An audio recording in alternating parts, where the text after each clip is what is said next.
Christmas ദിനത്തിൽ അമ്മയ്ക്കൊരുമ്മ ഈ വിഷയമാണ് ഇന്ന് നിങ്ങളുടെ ചിന്തയിലേക്ക് കൊണ്ടുവരുന്നത്. റിഞ്ചു അച്ഛൻ ക്രിസ്ത്യൻ വിസ്ഡം എന്ന യൂട്യൂബ് ചാനലിലേക്ക് എല്ലാ പ്രിയപ്പെട്ടവർക്കും സ്വാഗതം. ചെറിയ കാര്യങ്ങളാണ്, പക്ഷേ ചിലത് സഭയുടെ വിശ്വാസപരമാണെങ്കിൽ ചിലത് ആനുകാലികമാണ്. നിങ്ങൾക്കറിയാവുന്ന പോലെ ക്രിസ്മസ് ദിനം നമ്മൾ ഏറ്റവും കൂടുതൽ ഉണ്ണിയേശുവിനെ വാഴ്ത്തി പാടുമ്പം ആ ഉണ്ണിയേശുവിന് ജന്മം കൊടുത്ത ഒരു കന്യാമറിയാമുണ്ട്. ആ അമ്മയെ ഒന്ന് വാഴ്ത്തിപ്പാടാൻ നമ്മൾ ശ്രമിച്ചിട്ടുണ്ടോ? അതുപോലെ കുറേ അമ്മമാർ നമ്മുടെ ചുറ്റുമുണ്ട്. രണ്ട് അമ്മമാർ ഞാനൊന്ന് പരിചയപ്പെടുത്താം. ഒന്ന്, ഒരു ദിവസം എൻ്റെ സ്കൂളിൽ ഒരു പ്രായമുള്ള ഒരു 60 വയസ്സുള്ള ഒരമ്മ വന്നു. അമ്മ മേളത്തെ നിലയിൽ വന്നു, അണച്ച വന്നത്, വീട് വേണമെന്ന് പറഞ്ഞ് വന്നത്. അമ്മയുടെ ഇരുന്ന് കാര്യം ചോദിക്കാൻ ഒരുങ്ങിയപ്പോൾ വേറൊരു സ്ത്രീ, നിറഗർഭിണിയായ ഒരു സ്ത്രീ എൻ്റെ മുറിയിലേക്ക് കടന്നു വന്നു. എനിക്ക് തോന്നുന്നു 6-7 മാസമെങ്കിലും ആയിട്ടുണ്ട്, എനിക്കത് അതിൽ കൂടുതൽ പറയാൻ അറിയില്ല. അപ്പോൾ ഞാൻ അവരോട് ചോദിച്ചു എന്താ കാര്യം എന്നൊക്കെ ചോദിച്ചു മനസ്സിലാക്കി. നട്ടുച്ച നേരമായിരുന്നുകൊണ്ട് ഞാൻ അവരോട് ചോദിച്ചു, നിങ്ങൾ ഇനി വീട്ടിൽ ചെന്നിട്ടാണോ ഭക്ഷണം കഴിക്കുന്നത്, അതോ കടയിൽ നിന്ന് മേടിച്ച് കഴിക്കുമോ? അവർ ചിരിച്ചുകൊണ്ട് പറഞ്ഞു, വണ്ടിക്കൂലിക്ക് പൈസ ഇല്ലാതെ ഞങ്ങൾ എവിടെ നിന്ന് വെച്ചാൽ കടയിൽ നിന്ന് മേടിച്ച് കഴിക്കുന്നത്. ഞാൻ പെട്ടെന്ന് 12:30-1 മണി ആയ സമയമായതുകൊണ്ട് ഞാൻ പെട്ടെന്ന് എൻ്റെ അടുത്ത മുറിയിലുള്ള ക്ലാസ്സിലെ 2 വിദ്യാർത്ഥികൾ വിളിച്ചു, നിങ്ങൾ പോയിട്ട് താഴെയുള്ള കടയിൽ നിന്ന് 2 ബിരിയാണി മേടിച്ചുകൊണ്ട് ഞാൻ പറഞ്ഞു. ആ ബിരിയാണി കൊടുത്തു. സത്യമായി ഞാൻ പറയുന്നു, ഇന്ന് വരെ ഇത്രത്തോളം ആസ്വദിച്ച് ബിരിയാണി കഴിക്കുന്ന ആളുകളെ ഞാൻ കണ്ടിട്ടില്ല. ഞാനെന്നൊരു ആലോചിക്കുക, എത്രമാത്രം പട്ടിണി അല്ലെങ്കിൽ ദാരിദ്ര്യം അവരുടെ അവസ്ഥയിൽ ഉണ്ടായിരുന്നു ആ ഗർഭിണിയായ ആ സ്ത്രീക്ക്. കന്യാമറിയാമിനെ കാണാൻ കഴിഞ്ഞു എന്ന് തന്നെ പറയാൻ വേണമെങ്കിൽ കേട്ടോ. ഈ കിടക്കാൻ സ്ഥലമില്ലാതിരുന്ന കന്യാമറിയാമിനെ കാണാൻ കഴിഞ്ഞു എന്ന് തന്നെ എനിക്ക് വേണേൽ പറയാം. 2, ഇനി ഒരു വിദ്യാർത്ഥിനി. ആ വിദ്യാർത്ഥിനിയുടെ പ്രത്യേകത, അവൾ എൻ്റെ മുറിയിൽ കയറി വന്നു എന്നോട് സംസാരിച്ചപ്പോൾ പറഞ്ഞു, ഞങ്ങളുടെ വീട് ജപ്തിയായി നിൽക്കുക. എന്താ കാരണം എന്ന് ചോദിച്ചാൽ, പിതാവ് പലപ്പോഴായി എടുത്ത ലോൺ, ആ ലോണ് ഇപ്പം 2.5 ലക്ഷം രൂപയായി കിടക്കുക.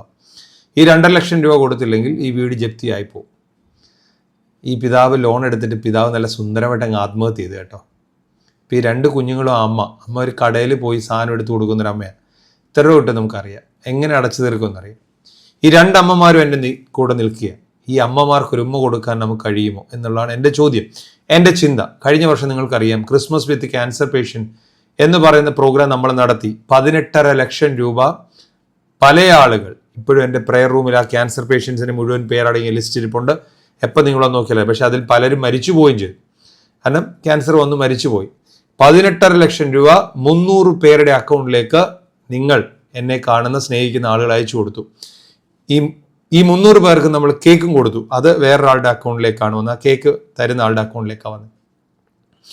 ഈ വർഷം ഞാൻ ക്രിസ്മസ് കരോളും പള്ളിപ്പണിയും ഒക്കെ ആയിട്ട് ബന്ധപ്പെട്ട് എൻ്റെ പള്ളിയുടെ ഭാഗത്തുള്ള, അതായത് ചെന്നിലമണ്ണ് ആ സ്ഥലത്ത്, നമ്മുടെ നടി അനുശ്രീയുടെ നാട്ടിലൊക്കെയുള്ള, കമുകുഞ്ചേരിയിലൊക്കെയുള്ള ആളുകളുടെ അടുക്കൽ കൂടെയൊക്കെ യാത്ര ചെയ്ത് നിരവധി ആളുകൾ അവിടെയുണ്ട്.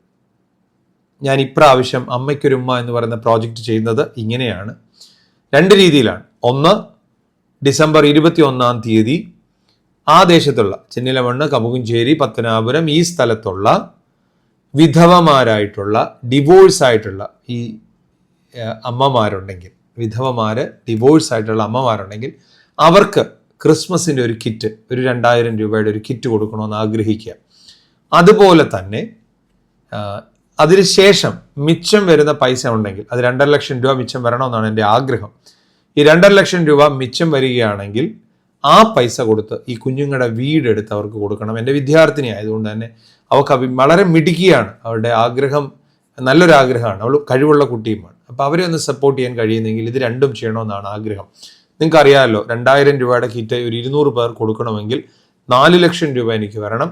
അതുപോലെ തന്നെ അതിൻ്റെ കൂട്ടത്തിൽ ഓരോ ക്രിസ്മസ് കേക്കിനും എങ്ങനെ പോയാലും 400 രൂപ 500 രൂപയാവും. അപ്പം 200 പേർ കൊടുക്കണമെങ്കിൽ 1 ലക്ഷം രൂപ കേക്കിനുമാവും. അപ്പം 5 ലക്ഷം രൂപ അതും, 2.5 ലക്ഷം രൂപ, 7.5 ലക്ഷം രൂപ ഇങ്ങനെ കിട്ടണമെന്നാണ് ആഗ്രഹിക്കുന്നത്. 2നും ഒരു അക്കൗണ്ടിലേക്കായിരിക്കും, എൻ്റേതല്ല, പള്ളിയിലെ ചുമതലപ്പെട്ട ഒരാളുടെ അക്കൗണ്ട് നമ്പർ ആയിരിക്കും തരുന്നത്. അതിലേക്ക് നിങ്ങൾക്ക് പൈസ അയക്കാം, പള്ളിയുടെ കെയർ ഓഫിൽ തന്നെ. ഞാൻ ഇതിനകത്ത് ഇപ്പോഴും പറയുന്നു, എൻ്റെ നമ്പരോ എൻ്റെ എന്തെങ്കിലും തരുന്നത് ഒരിക്കലും എനിക്ക് പൈസ അയക്കാൻ വേണ്ടിയല്ല, എൻ്റെ കയ്യിൽ തരാൻ വേണ്ടിയല്ല. കൃത്യമായ അക്കൗണ്ടിലേക്ക് നിങ്ങൾ അയക്കുക. നിങ്ങൾ അക്കൗണ്ടിൽ അയച്ചാൽ അവരുടെ ഫോൺ നമ്പർ സഹിതം നിങ്ങൾക്ക് തരുന്നത്. ഞങ്ങളുടെ പൈസ അവിടെ വന്നോ, ആ പൈസ നിങ്ങൾ എന്ത് ചെയ്തു എന്ന് പറയാൻ കഴിയും. ഞാൻ തന്നെ അത് പിന്നീട് പറയുന്നുമുണ്ട്. എന്തായിരുന്നാലും കഴിഞ്ഞ പ്രാവശ്യം 18.5 ലക്ഷം രൂപ വന്നപ്പം ഈ പ്രാവശ്യം 7.5 ലക്ഷം രൂപയെങ്കിലും വരണമെന്ന് ഞാൻ ആഗ്രഹിക്കുന്നു. എൻ്റെ നമ്പർ നിങ്ങൾക്കറിയാം, 9496321455. അതിലേക്ക് നിങ്ങളൊരു മെസ്സേജ് മാത്രം അയക്കുക. ഞാൻ ആരെയും നിർബന്ധിക്കില്ല. പലരും പറയാറുണ്ട്, അച്ഛന് എനിക്ക് ആവശ്യമില്ല, ഞങ്ങളെ അറിയിക്കണം എന്ന്. ഞാൻ ഒരാളെ അറിയിക്കാൻ തയ്യാറില്ല. കാരണം എന്താണെന്ന് വെച്ചാൽ അറിയിക്കുമ്പോൾ അവർക്കൊരു ബുദ്ധിമുട്ടാണ്. എന്താ, അച്ഛൻ പറഞ്ഞിട്ട് കൊടുത്തില്ലല്ലോ, ഇങ്ങനെ ഒരു വിഷമത്തിൻ്റെ ആവശ്യമില്ല. ഞാൻ ആരെയും നിർബന്ധിക്കില്ല. എന്നെ കാണുന്ന, എന്നെ വിശ്വസിക്കുന്ന, ഞാൻ പറയുന്ന കാര്യങ്ങൾ സത്യമെന്ന് മനസ്സിലാക്കുന്ന ആളുകളുണ്ടെങ്കിൽ അവർക്ക് വേണ്ടി ഇത് സമർപ്പിക്കുന്നു. അമ്മമാരെ ഒരു ഉമ്മ കൊടുക്കാൻ നമുക്ക് കഴിയുന്നത് ചുമ്മാ ഉമ്മ കൊടുത്തിട്ട് പോലും അല്ല, അത് ആർക്കും കൊടുക്കാൻ കഴിയും. പക്ഷെ ഈ അമ്മമാരുണ്ട് ഡിവോഴ്സായിട്ട് നിൽക്കുക, എന്ത് ചെയ്യണമെന്ന് അറിയില്ല. 2-3 കുഞ്ഞുങ്ങളുണ്ട്. കള്ളു കുടിച്ചിട്ട് വന്നിട്ട് ജനിപ്പിച്ചത് മാത്രമേ ഉള്ളൂ. ആ പാവ സ്ത്രീക്ക് അബോഷനെ കുറിച്ചോ അല്ലെങ്കിൽ പിൽസിനെ കുറിച്ചോ അറിയത്തില്ലായിരുന്നു. അതുകൊണ്ട് ജനിച്ചു കൂട്ടി 3 എണ്ണത്തെ. അവനിപ്പം അവൻ്റെ പണി നോക്കി പോയി, അല്ലെ അവൻ ആത്മഹത്യ ചെയ്തു. ഈ അമ്മയെന്ന് കരുതാൻ നമ്മളല്ലേ ഉള്ളൂ. ഡിവോഴ്സായി പോയിരിക്കുന്ന, ആത്മഹത്യ ചെയ്തേക്കുന്ന, വിധവയായിരിക്കുന്ന അമ്മയെ കരുതാൻ നമ്മളെ ഉള്ളൂ. അത് കരുതുമ്പോഴാണ് നക്ഷത്രങ്ങൾ മിന്നുന്നത്. ദൈവം ആർക്കും കടക്കാരനല്ല, ദൈവം പ്രതിഫലം നൽകട്ടെ.